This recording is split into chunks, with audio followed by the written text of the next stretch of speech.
My name is Don K. Preston. I am the president of Preterist Research Institute of Ardmore, Oklahoma. Well, we're in 1 Corinthians chapter 15, and Paul has been discussing who would be raised. There were some scoffers there at Corinth who were saying that the dead ones would not be raised. Now, the great tragedy and the most common error in commentators is it is assumed, it is stated, it is claimed that Paul was combating some people who are saying there is no resurrection of the dead, period. No, that is simply false. The scoffers did not deny the resurrection of Jesus. They did not deny the resurrection of dead Christian saints. They were not denying the resurrection of the, quote, dead, broadly considered. And so Paul sets forth a series of proofs of that. He argues from what is known as the modus potens form of argumentation that says, if this is true, then this is true. Now, we have talked about the end. We have talked about the harvest. We have talked about Christ, the first fruit. Now, all of that is used by Paul to say in what may very well be the most enigmatic passage in the New Testament. Maybe there are a couple that rival it, but Paul says, otherwise, verse 29, 1 Corinthians 15:29, what will they do who are baptized for the dead if the dead do not rise at all? Why then are they baptized for the dead? This verse has been the source, and continues to be, the source of absolutely endless speculation.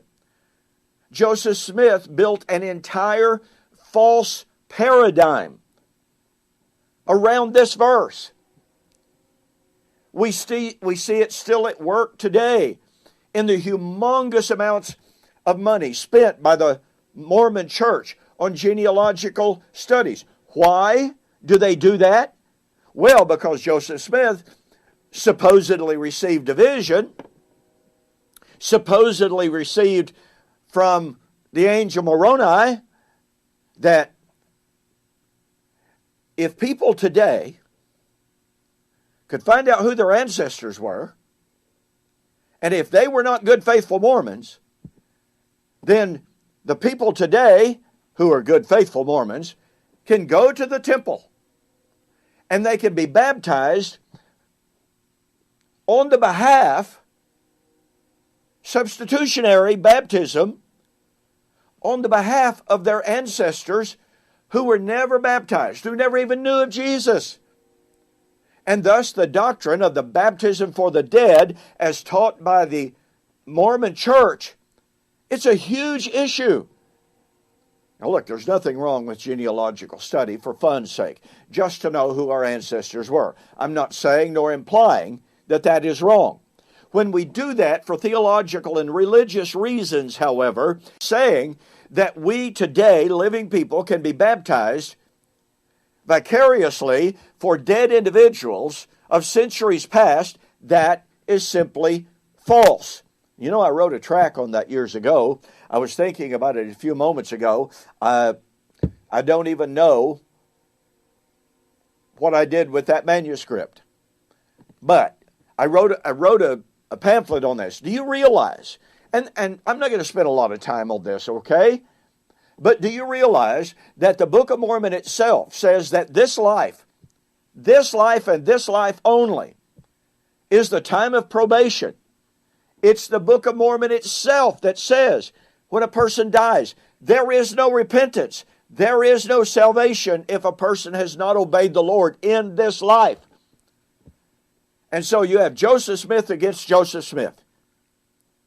Well, I could go into a great deal more detail on that, but it's important to realize that the modern day doctrine of baptism for the dead is simply not biblical. It's not grounded and it's not founded in 1 Corinthians 15. Fact is, it is a violation of 1 Corinthians chapter 15.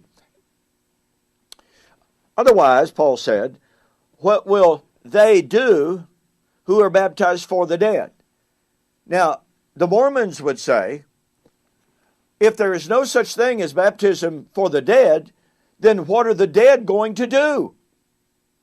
What are the dead going to do?